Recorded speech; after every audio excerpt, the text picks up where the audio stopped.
Hey, everybody, and welcome to a new Stages of Epilepsy episode of Frank About Health. Today, we're going to talk about another stage for several patients out there who actually engage in holistic therapy. And today, we have a special guest courtesy of Jeff Dimitrak named Kate Brennan. And we're going to learn a lot about holistic therapy using herbs for not only seizure control, but also for other kinds of mental health disorders. Remember, this is Mental Health Awareness Month, so we will be touching upon ADHD among some other issues. But I also want to issue my disclaimer before we proceed, and that is if you are already undergoing different types of treatment modalities for your seizure control, this episode is food for thought to see if this would fit your needs. And if it doesn't, that is fine. Therefore, please observe this conversation as information to just share with your primary care physician or your neurologist or your epileptologist or your psychiatrist if you see one. And also realize they are not the thoughts and views of talkradio.nyc or of Frank About Health, but rather an interesting conversation that we're about to engage in the next hour. Now, that being said, Jeff, do you want to do the honors and introduce our guest today? Yes, thank you, Frank. And I'm very honored to welcome Kate Brennan, Coach Kate, a certified professional mindset coach and mental health advocate. And she has a following. And I was very happy to find her on Instagram. And anybody that watches this show can I guess consult with her about different herbs and that is useful for malaise, memory, epilepsy, any type of breath work. There's going to be different things that she mentions tonight. So would you like to elaborate, Kate, on your elaborate specialties? Sure. Well, hi, Frank. Hi, Jeff. Thank you so much for having me. So I am a mindset coach, a holistic mindset coach, and that kind of sets me apart a little bit, being a holistic mindset coach. A lot of times when you are working in the mindset industry, it's focused on specifically the mindset and the mindset only.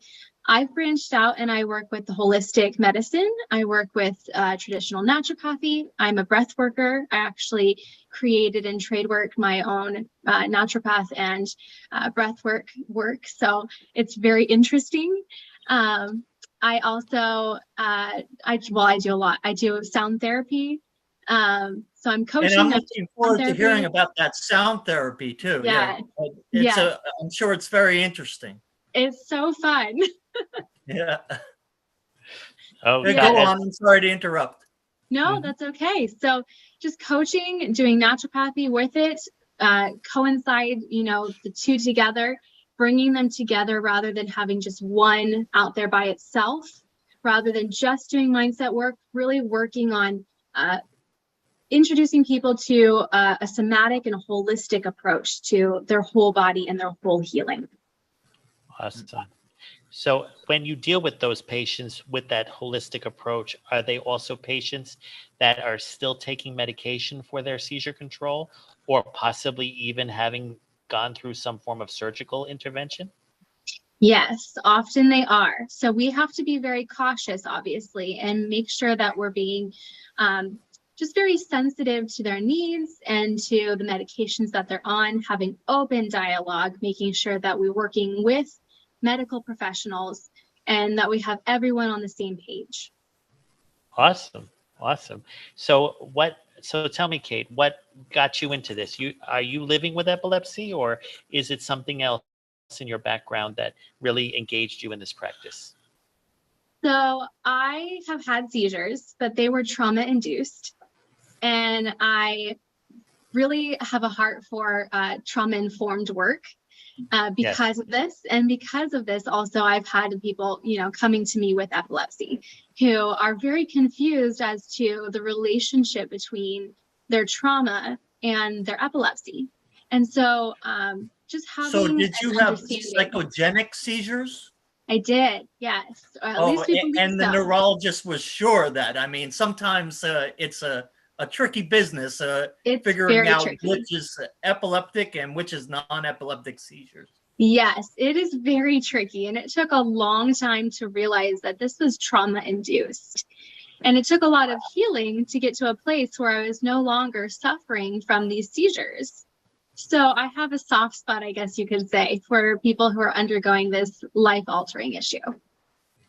Now, on that note, both Jeff and I have done shows on post-traumatic epilepsy, like people being hit by a car and have a concussion or be in a coma. I gather that did not happen to you. We're talking trauma from a psychological shock to the system. Probably you witness a crime, maybe. I mean, I don't even want to know exactly what you are not willing to share. But when you went through that trauma, I can only imagine you must have experienced a shock that goes through the system that almost makes you feel like you're freezing in place, or that ice is going through your veins. Is that the kind of? Yes. Okay. So when would the seizures have started in response to that trauma? During that time, or like days later, hours later? It was years later, honestly. And I actually didn't realize that I was going through seizures until it got to the point where I was in my 20s and I collapsed at college.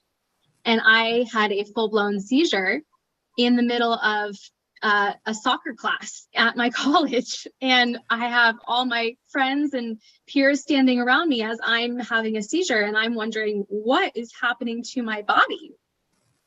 So you were awake during that seizure? I had an awake seizure. I was partially aware. I was aware that something was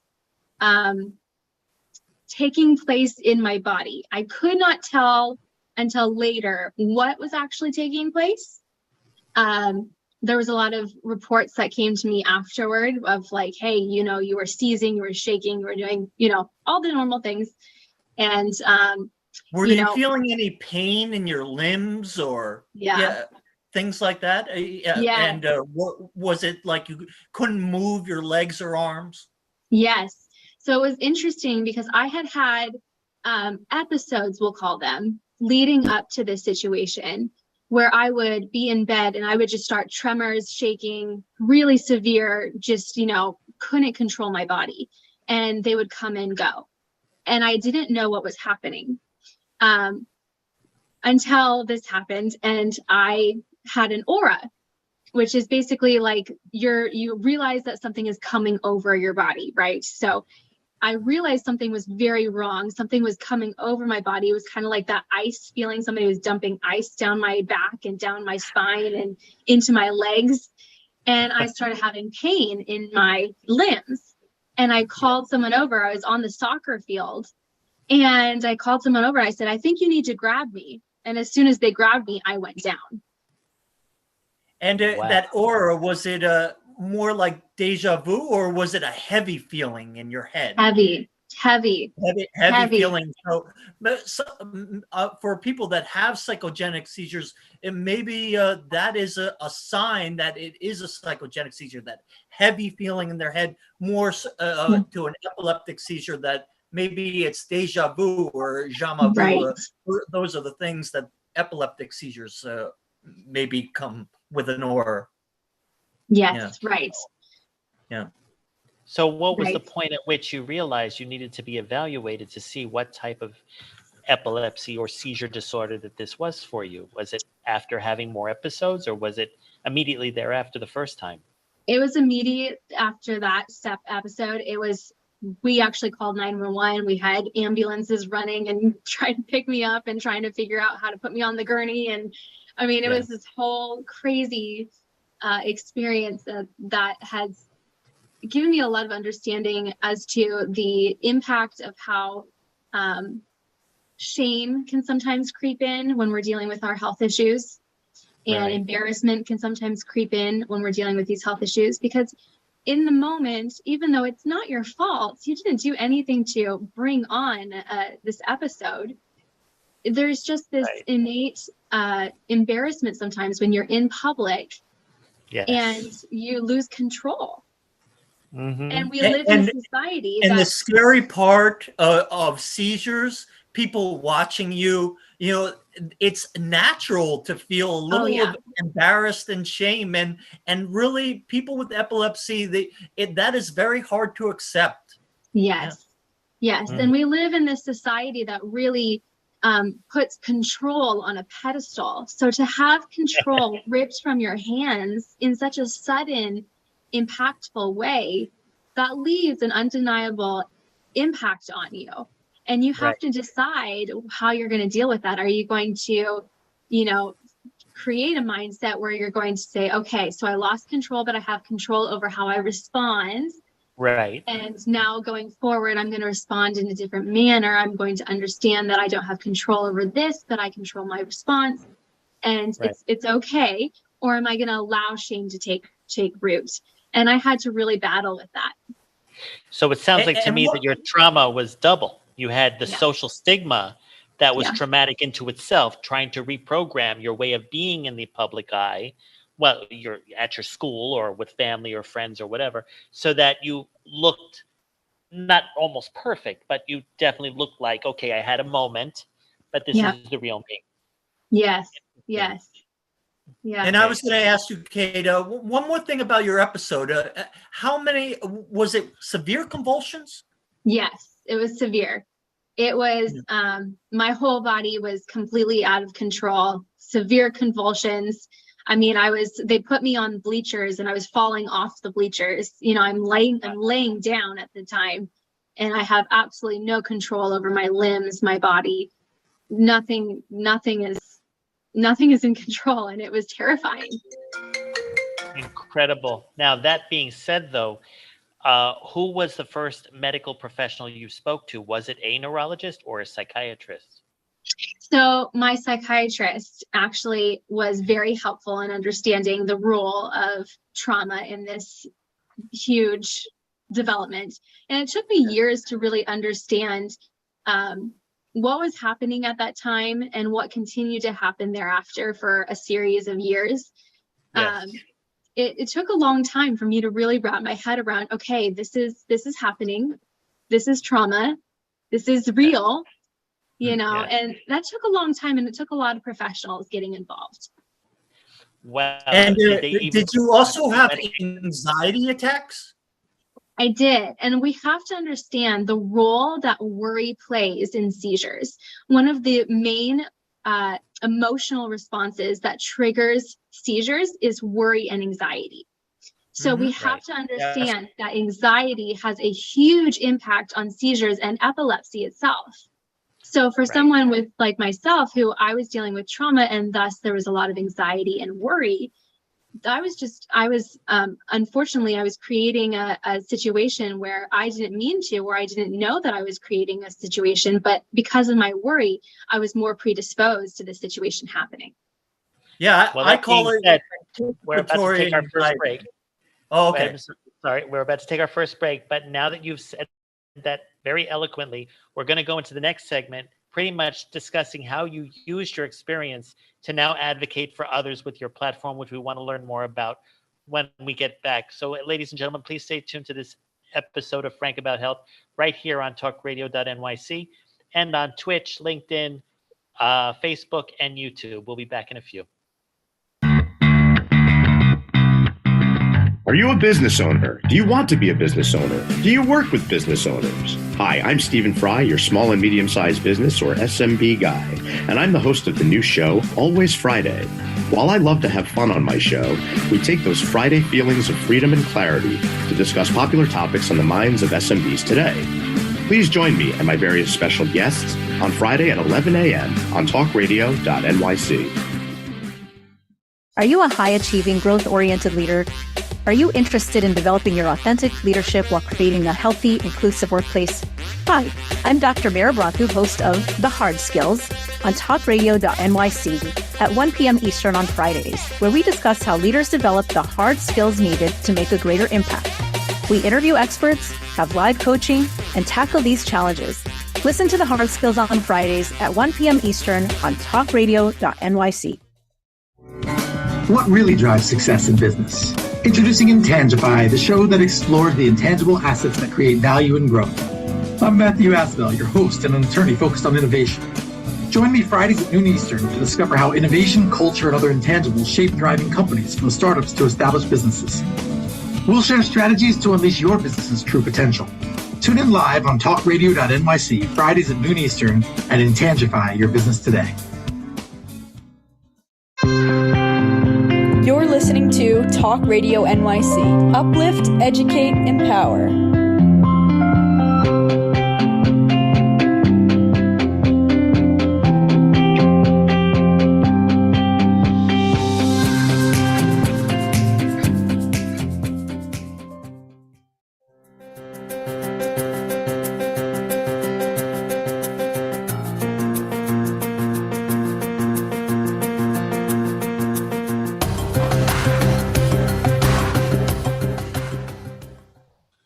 Hey everybody, welcome back. As you all saw, I showed your picture right there introducing yourself to our audience as to the kind of work that you do, and you just made a point of pointing out how anxiety and trauma can definitely impact those living with epilepsy. But in your case, being that your seizures were of a psychogenic nature, I can see how it almost influenced you into becoming definitely a mental health advocate. So I'd like you to share with the audience and discuss about that practice and about what it is that you are doing for clients, and I gather for people other than people living with epilepsy.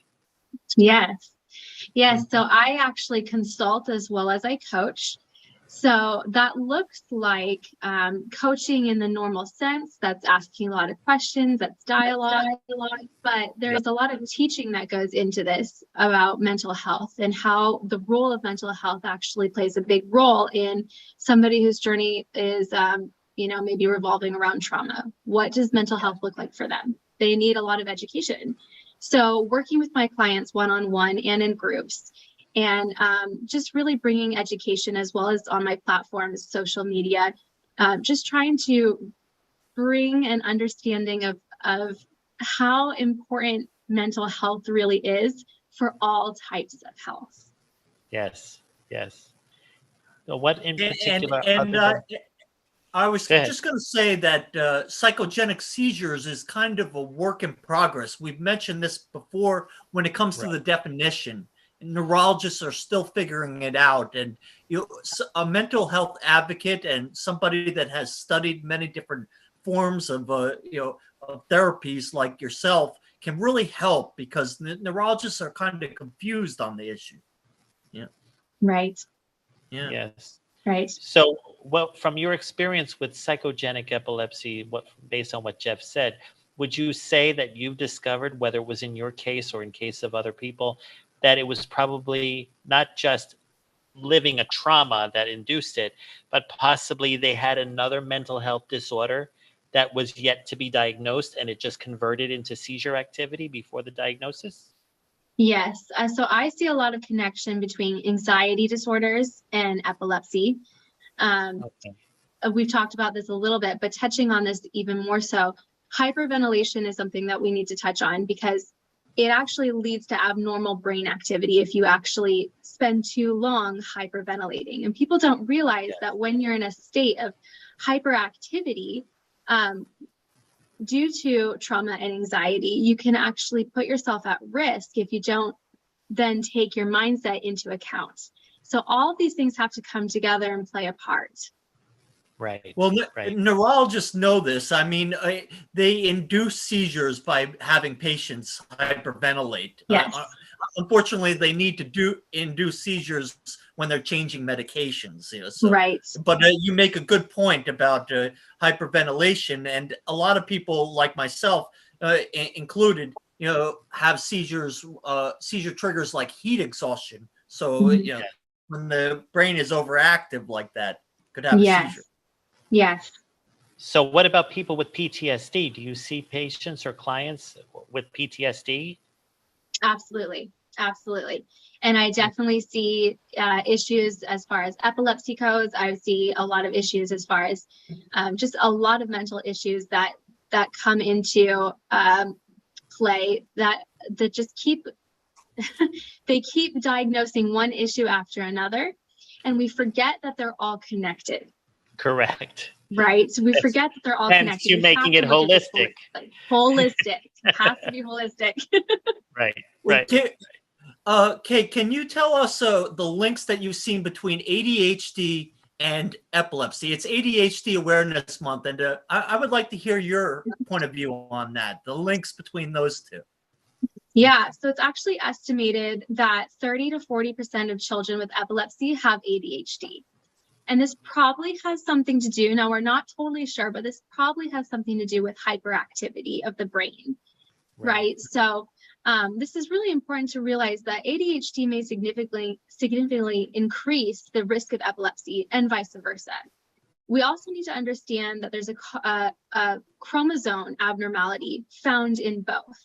So the two are very intrinsically linked, and we're still really realizing and getting to the root of how they're connected, but we're getting a lot more information as time goes on and as we research about how they're connected and how they do cross over one to the next. So on that note, would you say that a lot of the link for psychogenic seizures is genetically based? That's a hard question. Okay. That's the a reason hard why question. I brought that up. Well, also, Go ahead. neurologists like to always just blame it on genetics too. Yes. And all doctors do. Yes. True. But in We my like case, to blame it.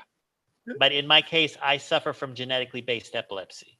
It's already a lineage that's been proven through my mother's side of the family. Now, the thing is that it's under seizure control as a result of the medication that I take. And I know there are certain medications that are actually not programmed, but they match the DNA of the individual patient. Now, I'm not saying that that is controlling my seizures, because I've had a unique combination of medications over the years, but then finally there was that special one that enabled me to be seizure free since 2005. So that would be what, 18 years now? Sometimes I say 15, sometimes I say 18, because of the 3-year COVID experience. I sometimes lose track that it was 3 years and not just the one that it felt like. But no, well, I was just saying that because I don't want to give doctors an easy way out. So let's just not blame it on genetics.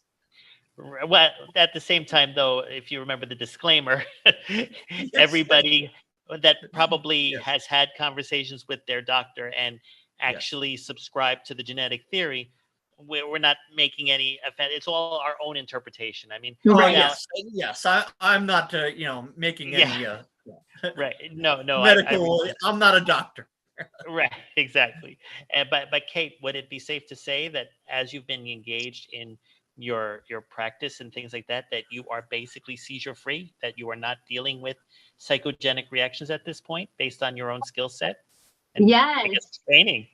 Yes, I have basically gotten to the point where I've trained myself to take care of my own trauma, my own anxiety, my own mental health, and thus gotten to a place where I am seizure free. So you never even took medication? No.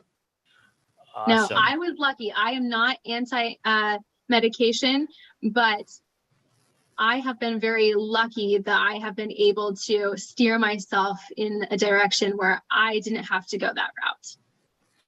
But you did go into the route of dealing with herbal supplements. That is another aspect I'd like to hear about. You want to share some information on that? Sure. So when it comes to epilepsy, it's really important. And a lot of people who have epilepsy, they know this. They're very wary when it comes to herbalism. And I actually love that. I think that's very wise. There is a wariness of herbalism because there are a lot of herbs that they cannot take. So instead, you can try things like vitamin B6. You can try magnesium, vitamin E, manganese, taurine, omega-3 fatty acids, right? So you can try these things. You can make sure that you want to stay away from ginkgo. You want to stay away from ginseng. You want to stay away from evening primrose, borage oil, ephedra, and St. John's wort. So it's very important that you just do your research and you work with somebody who knows what they're doing specifically when it comes to epilepsy. So why would you want to stay away from St. John's wort? Can you just tell? A lot of people are like, oh, why? So there's many reasons. That's a whole huge conversation. St. John's wort is actually an amazing herb. I love St. John's wort. I would say that you need to have the disclaimer of St. John's wort is very picky. It either is great for you or it's really not. And it interacts very poorly with a lot of medications. So if you're on medications, you need to be very, very conscientious of working with St. John's wort. And I would just say, if you're on medications, don't take it. There's a lot of herbs you can take instead. So on that note, if you're not taking medications and you're suffering from psychogenic seizures, St. John's wort, is that what you called it? St. John's wort, yes. Okay, would be the best herb to consider. It can be a very helpful herb. Yes, absolutely. And for people on medications, wouldn't you emphasize that they maybe consider something like B complex or magnesium? Those are the ones that you should take. Yes, and manganese, taurine, and something just as simple as omega-3s, right? So getting really good fish oils in your diet, that's so important. Making sure also, getting holistic here, making sure that you get good sleep. Good quality sleep is so important because sleep is when our body actually repairs itself. Yes. So a huge trigger for a lot of people with epilepsy, whether that's trauma triggered or not, a huge trigger for a lot of people is not getting good sleep. Correct. Mm-hmm. I think that was my default trigger before my first seizure when I was 16, I believe. I was not getting any sleep. I was doing studying for exams overnight and going into the exam after sleeping 2 days earlier. Right. Oh gosh. Yeah. And I also wanted to mention that there are anticonvulsants that increase your risk for vitamin B deficiencies. Like they're older medications, Tegretol and Dilantin are two of them, but it's something to keep in mind as more anticonvulsants are put on the market. And anticonvulsants increases the vitamin D turnover in your body. So taking vitamin D is also something that people should keep in mind. Yes, absolutely. Now, what I do is I take essential water with electrolytes. And I know some of these things you mentioned are the electrolytes in the water. The magnesium, the vitamin D, I take actually 5,000 IUs of vitamin D every morning along with my medication.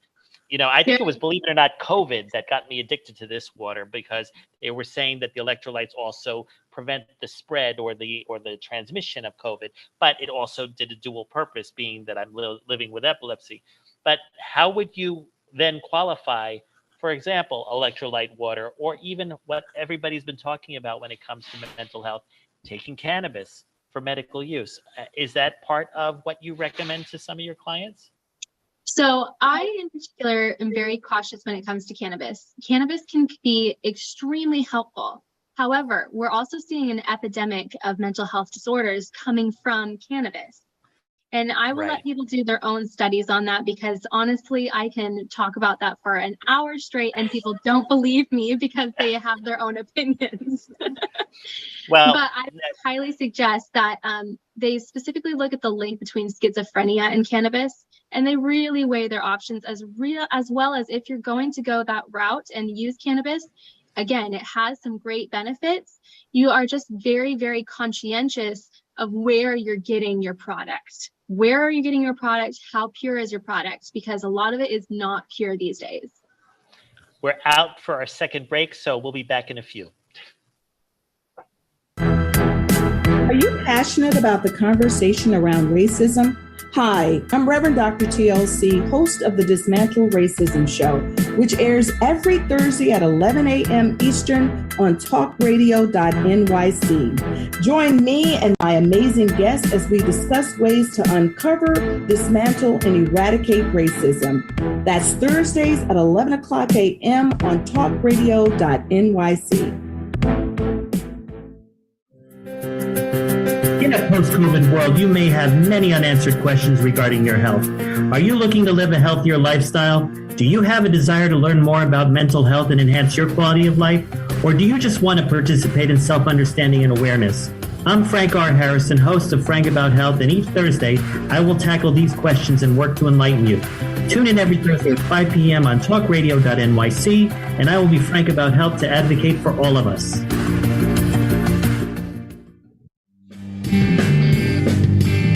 Hey everybody, it's Tommy D, the nonprofit sector connector, coming at you from my attic.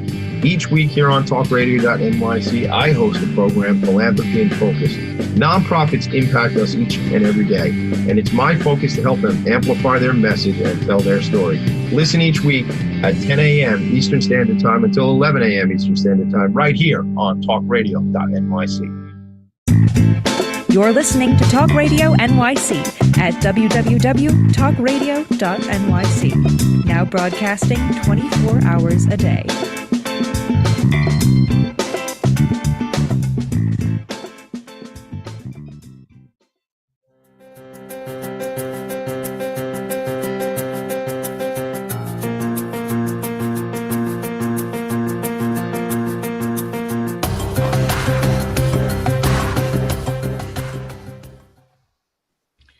Hey, everybody. You just saw refugeelifeservices.com, which is Kate's website. This will kind of get us into one of your favorite topics, Jeff, which is sound therapy. But at the same time, to go ahead and really understand, if I were to sign up and join Refugee Life Services, how would your intake and your treatment plan and everything happen for someone like myself living with epilepsy? So as far as intake goes with Refuge Life Services, we want to make sure that we really talk about, are we the best fit for each other? And that's a mutual discussion. That's not just one-sided. I always want to make that very clear, because some people feel like they're being interviewed. That's not what's happening. So there's the intake paper that has to be filled out. I'm very strategic about the questions that I ask. We want to talk about what's bothering you, what kind of coaching do you want? Do you want naturopathy? Do you want all these services? Do you not want these services? What are you looking for? So you go through all this, you have a contact call with me. We have a call that lasts for about 20 to 30 minutes. We fill out paperwork, we fill out more paperwork, and then if we're on the same page together, we start working together for a minimum of 12 weeks. Hopefully the person that you're seeing doesn't have hypergraphia, just a joke. But but the thing that I'm trying to figure out also is that when you have already had them go through the intake process and then you start working together, do you literally go through the understanding of what herbs they might try to go after, how to mix it with their medication if they're taking medication, and then when do you introduce alternatives like sound therapy? I guess I know it's variable depending on the individual client or patient, however you refer to them, but how do you make the mix of all of those opportunities? It is variable, and it is very much directed by the client. So this is something that I love about coaching and consulting, is the fact that they have a lot of say in what they do. So they get to decide, do they want specific services and don't they? So if they want sound therapy, if they want that, then we can put that into the package and we can go ahead and start that program. And I love that, because some people, they come in and they want to do coaching, but they don't want to do sound therapy, or they want to do breath work, but they don't want to do coaching. So it's really very individualized. Awesome. So tell us about the sound therapy piece. I'm kind of interested to know, like, are you using music? Are you using just specific sounds? I mean, how is that coordinated? So sound therapy is very much based upon frequency, vibration, and auditory stimulation. So I use a lot of sound bowls or music bowls or singing bowls. They have many different names. Some of them are also Tibetan bowls. And then I have tuning forks, and these are all working with vibrations. Now, if somebody is epileptic or they have something that is maybe very sensitive to sound, we might steer them more towards breath work, honestly, because this is going to give them a lot of the same benefits, but it's not going to have the same stimulation as far as the auditory.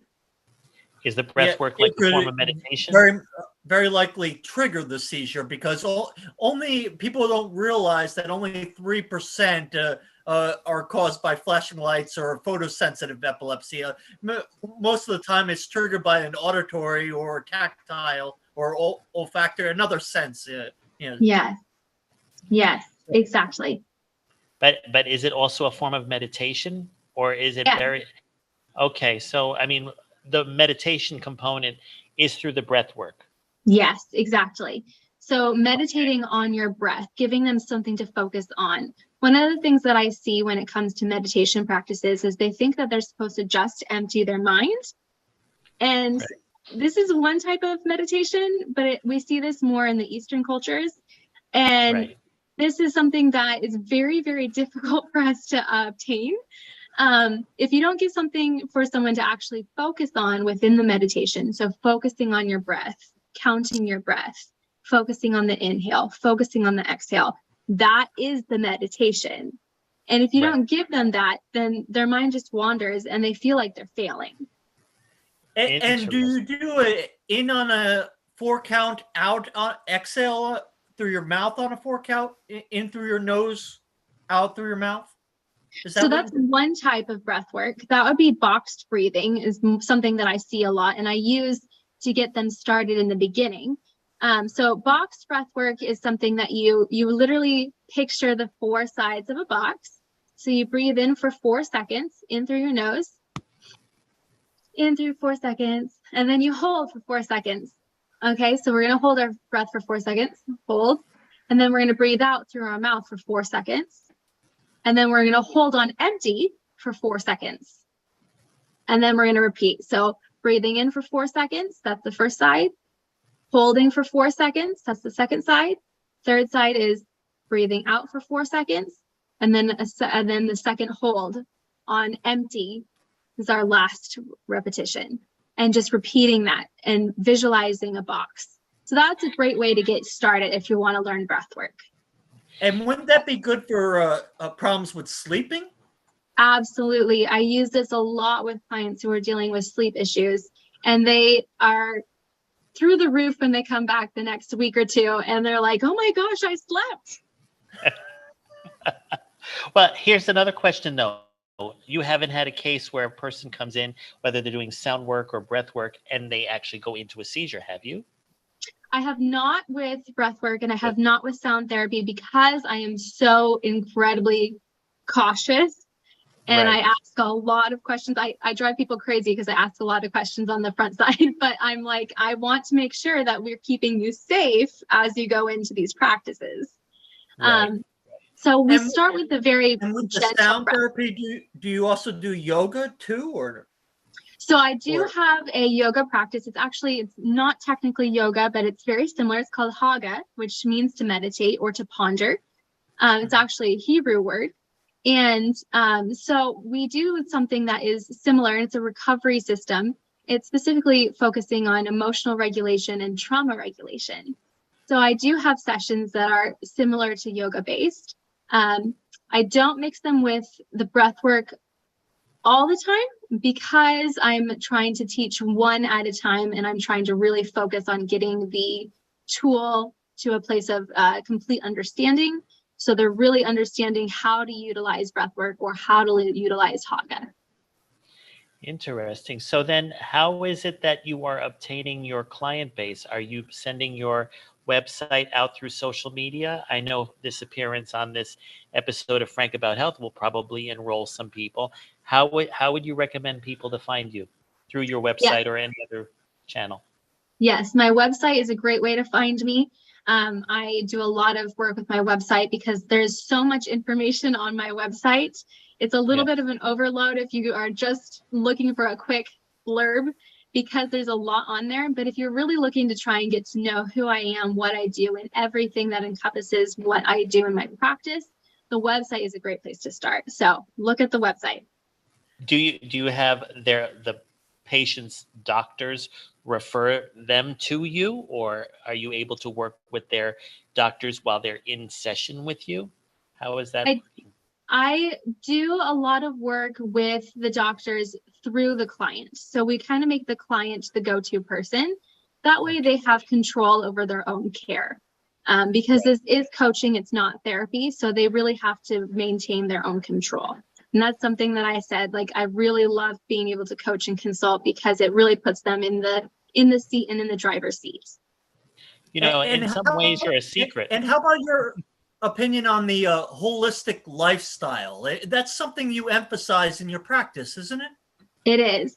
Now, when we say holistic, I think it's important to kind of back up and just say holistic refers to understanding the whole person as different parts of your body are interconnected.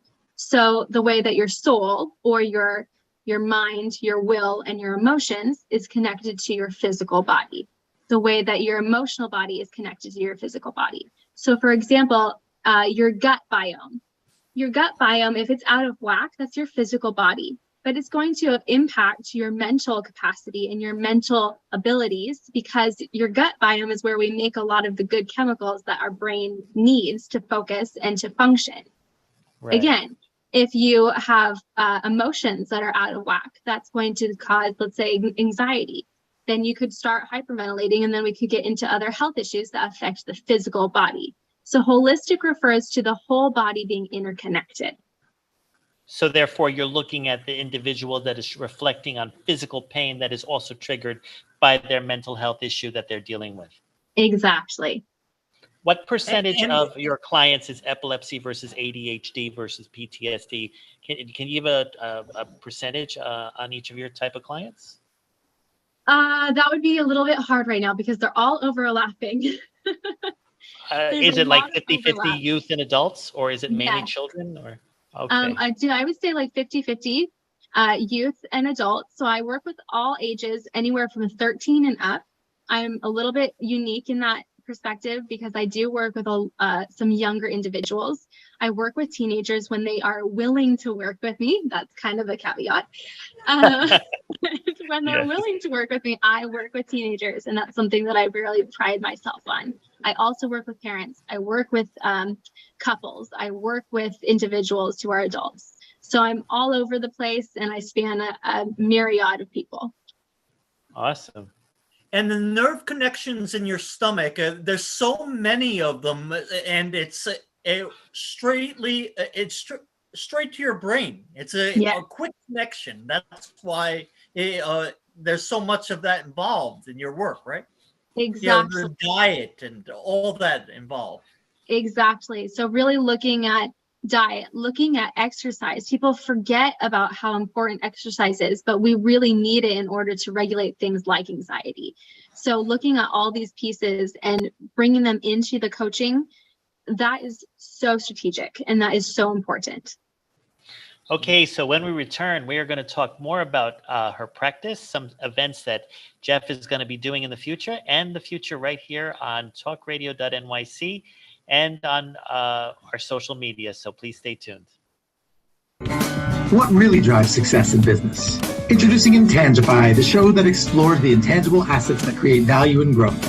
I'm Matthew Asbell, your host and an attorney focused on innovation. Join me Fridays at noon Eastern to discover how innovation, culture, and other intangibles shape thriving companies, from startups to established businesses. We'll share strategies to unleash your business's true potential. Tune in live on talkradio.nyc, Fridays at noon Eastern, and Intangify your business today.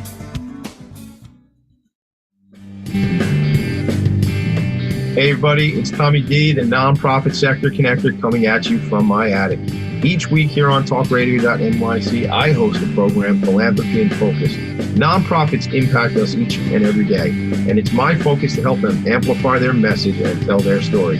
Listen each week at 10 a.m. Eastern Standard Time until 11 a.m. Eastern Standard Time, right here on talkradio.nyc. Are you a conscious co-creator? Are you on a quest to raise your vibration and your consciousness? I'm Sam Leibowitz, your conscious consultant, and on my show, The Conscious Consultant Hour, Awakening Humanity, we will touch upon all these topics and more. Listen live at our new time on Thursdays at 12 noon Eastern Time. That's The Conscious Consultant Hour, Awakening Humanity, Thursdays 12 noon on talkradio.nyc. You're listening to Talk Radio NYC at www.talkradio.nyc. now broadcasting 24 hours a day.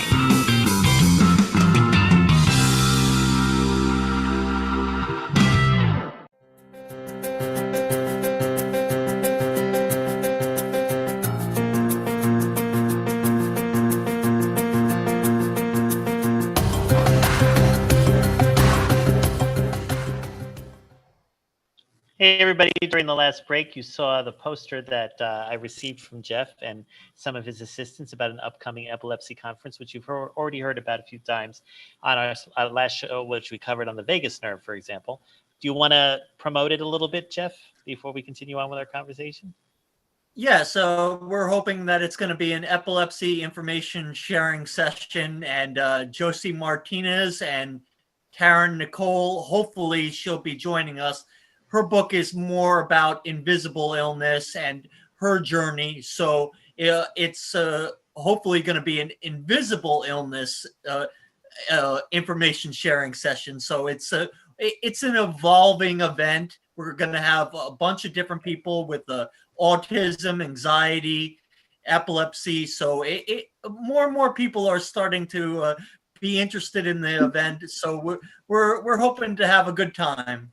And refreshments are included. It's in 145 Westbrook Drive, Toms River, New Jersey. We're having people from South Jersey. We're having people from the Jersey Shore. We're having people from New York City. So we're going to have everybody come down to the Jersey Shore and just learn about epilepsy and learn about the things involved with it. Okay, on that note, that address you gave, is that someone's home, or is that a venue, or is that a business? That is the well, it's a housing community, and that is their clubhouse. That's where they organize games, organize events. They have all different types, and they've set up a nice venue for us with it all being colored purple and all that kind of stuff because it's Epilepsy Awareness Month. So it's going to be fun. That's cool. Yes. All right. And we've been talking about Mental Health Awareness Month. I guess, is Epilepsy Awareness Month November? Yeah, November for the United States and in March for Canada. So we do a little bit of both, yes. That's cool. Then there's Epilepsy Awareness Week in May. So, but I do it all year long. I mean, so... So no, don't worry about it. We're aware of it every day, so we have to figure out some moments to celebrate it. Okay, exactly. I post every day on my profile, and sometimes it's not even about epilepsy. It's about different topics related to it. It's about memory or anxiety, ADHD, all the issues that are related to it. So, yeah. Awesome. Yeah. And you, Kate, other than your practice, are you involved in any conferences or talks or anything gonna be happening over the holiday season or even into the new year? Over the holiday season, I am going to be focusing on just getting some group coaching ready, hopefully, and getting some classes ready. So it's going to be really fun. Okay, because you also do teaching on the side at the same time? So I do teaching through coaching. Consulting. Right. And so just doing group sessions, group coaching, that looks a little bit different. And there's a lot more teaching involved in group coaching than one-on-one. So that's a lot of fun.